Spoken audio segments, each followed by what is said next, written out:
Les flammes continuent de dévorer Tenerife où 26 000 personnes ont été évacuées. Dans le nord-ouest du Canada, 19 000 personnes ont été mises à l'abri. Une attaque qualifiée de honteuse par les Nations Unies. Le centre-ville de Tcherniv, au nord de l'Ukraine, a subi un bombardement russe meurtrier samedi. Quelques 26 000 personnes évacuées à Tenerife, dans l'archipel espagnol des Canaries.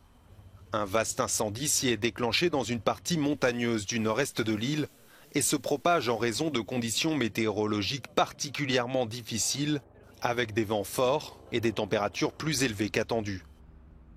Les soldats du feu luttent depuis mardi. Pero vuelvo a decir, está perfectamente establecido las zonas donde tenemos que atacar el incendio y las zonas donde también estamos realizando labores de defensa. Dans le Grand Nord canadien, des incendies d'une rare intensité dévorent les forêts jusqu'à encercler la ville de Yellowknife. Depuis vendredi, 19 000 de ses habitants, soit la quasi-totalité de la ville, a été évacuée par la route ou les airs. Scène similaire de forêts en flammes, cette fois au sud-ouest du pays, en Colombie-Britannique. La province s'est déclarée en état d'urgence. Au moins 7 personnes tuées et plus d'une centaine de blessés selon les autorités après le bombardement samedi du centre-ville de Tcherniv. La ville du nord de l'Ukraine avait jusqu'alors été plutôt épargnée par la guerre depuis l'invasion russe de février 2022. Une attaque condamnée par le président ukrainien Volodymyr Zelensky aux côtés d'Ulf Kristersson, Premier ministre de la Suède. Candidate à l'entrée dans l'OTAN, Stockholm a abandonné au cours des derniers mois sa politique de non-alignement et soutenu militairement l'Ukraine à hauteur de 1,7 milliard d'euros.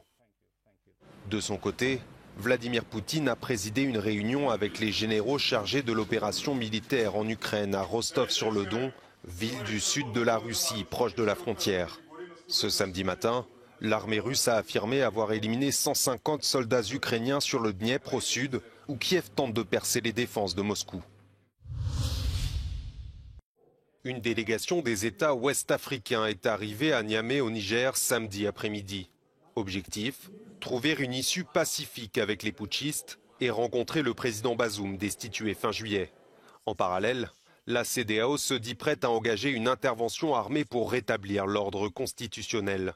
Ces modalités non dévoilées ont été fixées ces jeudi et vendredi.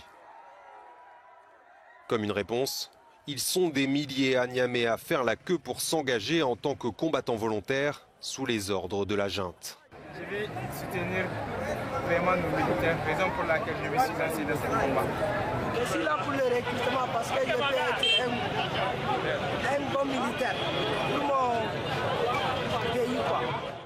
Selon une source proche de la CEDEAO, la délégation veut adresser un message de fermeté à la junte, restée jusqu'à présent inflexible. 2 Israéliens ont été abattus samedi sur une station de lavage de voitures en Cisjordanie. L'armée israélienne recherche des suspects près de la ville de Hawara, située dans une zone sensible du territoire occupé. Cette fusillade survient après qu'un Palestinien de 19 ans a succombé à ses blessures à la suite d'un raid militaire israélien en Cisjordanie mercredi. La région subit depuis le début de l'année une flambée de violence inédite depuis 2 décennies, avec plus de 200 morts, en très grande majorité palestiniens. La Coupe du monde féminine de football s'achèvera ce dimanche à Sydney, au cours d'un affrontement inédit entre l'Angleterre et l'Espagne. La star anglaise Lauren James est de retour après une suspension de 2 matchs, un atout majeur pour la sélectionneuse de l'équipe nationale anglaise.